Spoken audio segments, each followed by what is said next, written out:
à présent découvrir ensemble le CEP France avec son directeur Julien Torel. Bonjour Julien. Bonjour Nicolas Péniez. Alors je dis CEP France car c'est l'antenne française d'un think tank qui est né en Allemagne. Est-ce que vous pouvez nous le présenter en quelques mots, ce CEP?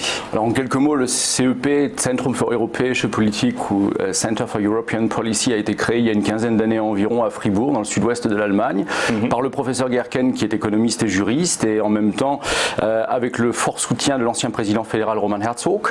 Le CEP est aujourd'hui, comme je vous le disais, implanté depuis 15 ans, avec une quinzaine de chercheurs, une vingtaine de personnes au total, une certaine assise sur le plan national en Allemagne, avec un dialogue régulier à la fois avec les autorités de Berlin, les différents ministères, les différents organes politiques, bien sûr, et bien entendu le CEP, Centre de politique européenne, c'est-à-dire qu'en même temps il y a un dialogue qui est fait avec Bruxelles, mais cela en toute indépendance par rapport aux autorités. Et alors, sans parler des sujets d'actualité, quels sont les grands sujets pour lesquels ce think tank a été créé? Quel est l'objectif de ce think tank? Comme je vous disais, on a une quinzaine de chercheurs, 5 départements au total. Un premier département qui est en charge des marchés financiers, du marché des télécommunications, des nouvelles technologies de manière générale. Un autre en charge du marché intérieur, de toutes les questions liées à l'euro.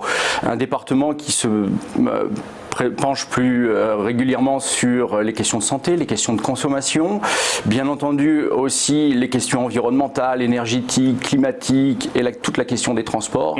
Et puis enfin la question des institutions, bien entendu aussi. La question, vous parliez à l'instant de l'élection de Boris Johnson, le Brexit et ses implications pour l'Union européenne font partie, bien entendu, des sujets qui nous préoccupent. Oui, j'imagine que vous devez avoir pas mal d'activités en ce moment avec tous ces sujets d'actualité, que ce soit le climat ou encore le Brexit. Le CEP France, du coup, quel est son rôle par rapport au CEP créé en Allemagne? Alors le CEP France, c'est la première pierre, je dirais, d'une stratégie d'internationalisation du CEP.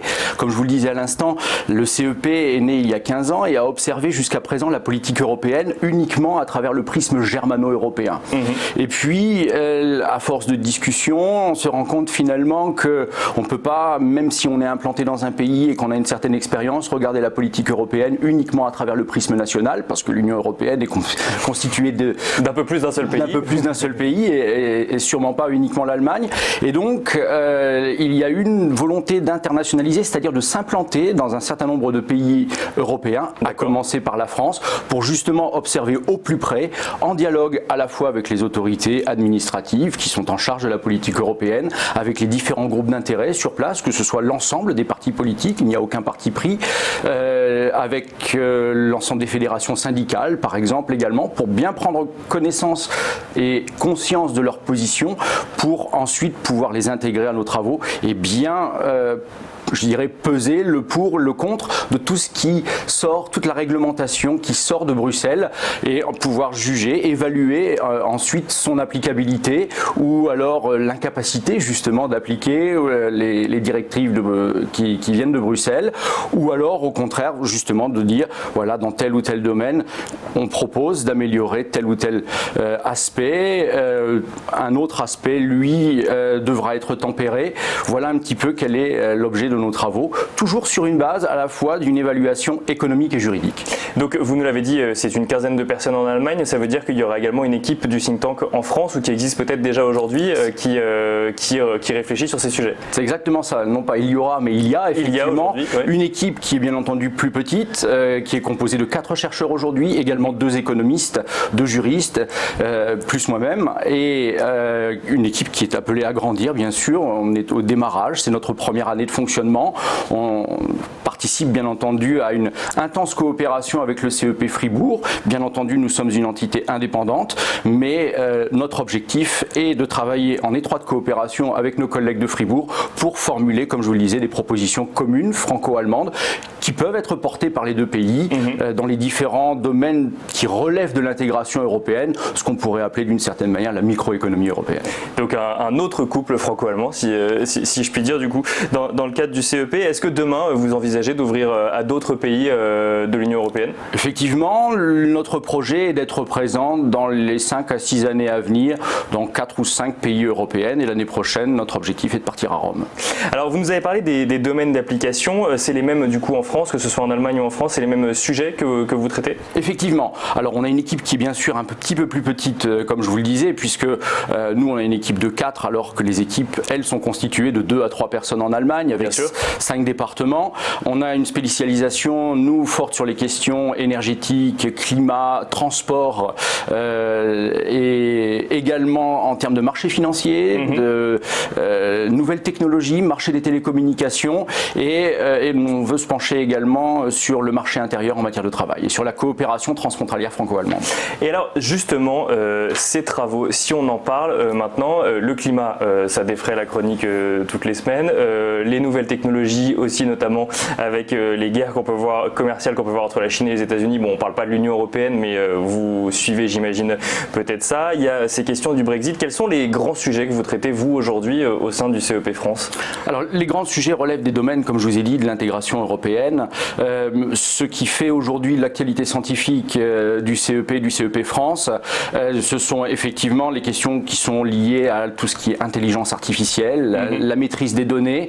Bien entendu, si je vous disais tout à l'heure, on se préoccupe de toutes les questions relatives à l'euro, la question de la redistribution, qui est un thème si sensible en France, fait l'objet d'une étude qui va sortir au mois de septembre et que nous allons présenter, bien entendu, ici à Paris. Je ne vais pas en trahir déjà les résultats. J'allais vous demander justement si on pouvait en parler un petit peu, mais du coup, c'est trop tôt pour non, c'est pas trop tôt. Les résultats sont déjà tombés. Si vous voulez, il n'est pas question pour nous de dire voilà les grands perdants, voilà les grands gagnants. Ça n'est absolument pas notre objectif, mais juste d'analyser sur la base des chiffres quels sont les bénéfices pour les uns, quelles sont les contributions des autres au budget de l'Union et quelles sont les retombées pour les différents pays.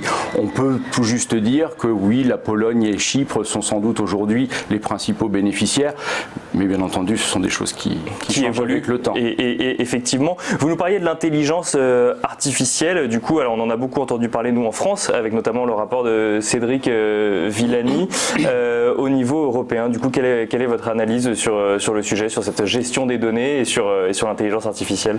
Alors là encore, je ne voudrais pas trahir. Un rapport qui n'est pas encore sorti. Alors un rapport qui n'est pas encore sorti, il a déjà fait l'objet de 3 études depuis le mois d'avril ou le mois de mai. Les 2 prochaines études vont sortir au mois de septembre et là on fera une grande conférence de presse avec nos partenaires bien entendu et avec les 2 chercheurs qui se sont préoccupés de ce sujet parce que bien évidemment c'est un sujet d'avenir, c'est un sujet majeur pour l'avenir de l'Union européenne également et de voir un peu quel est l'impact en France, quel est l'impact en Allemagne et aussi dans d'autres pays et quelles sont les contributions que les 2 pays peuvent apporter au débat. Je crois que là le CEP France, il y a toute sa place et il apportera toute sa contribution. Alors ça c'est des sujets effectivement qui concernent qui peuvent concerner des stratégies englobant plusieurs pays. Est-ce qu'il y a des spécificités par exemple entre l'Allemagne et la France dans les sujets que vous traitez? Je pense par exemple à l'énergie ou au transport.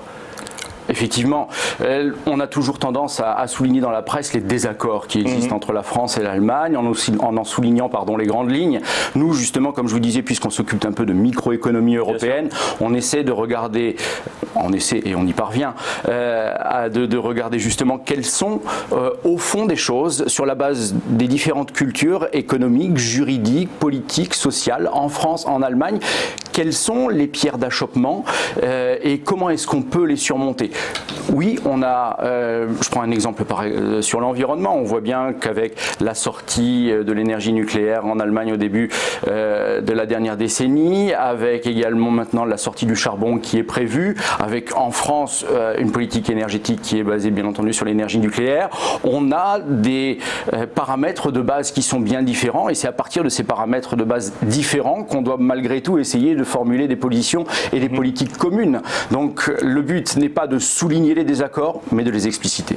Et sans parler de désaccords, des spécificités différentes, par exemple par rapport à des stratégies européennes, je pense par exemple à la taxe carbone, est-ce que quelque chose qui existe au niveau de l'Union européenne ou... Alors, non, ça n'existe pas encore véritablement. L'Allemagne est justement en débat à ce sujet. On a vu que la chancelière Merkel a pris une position la semaine dernière sur le sujet. Justement, à ce sujet, les Allemands sont très demandeurs d'une observation, d'une analyse très précise de ce qui se passe en France, parce qu'effectivement, sur la taxe carbone, nous, depuis le gouvernement Jospin, déjà on a commencé à en parler. Elle a été mise en application il y a quelques années en France.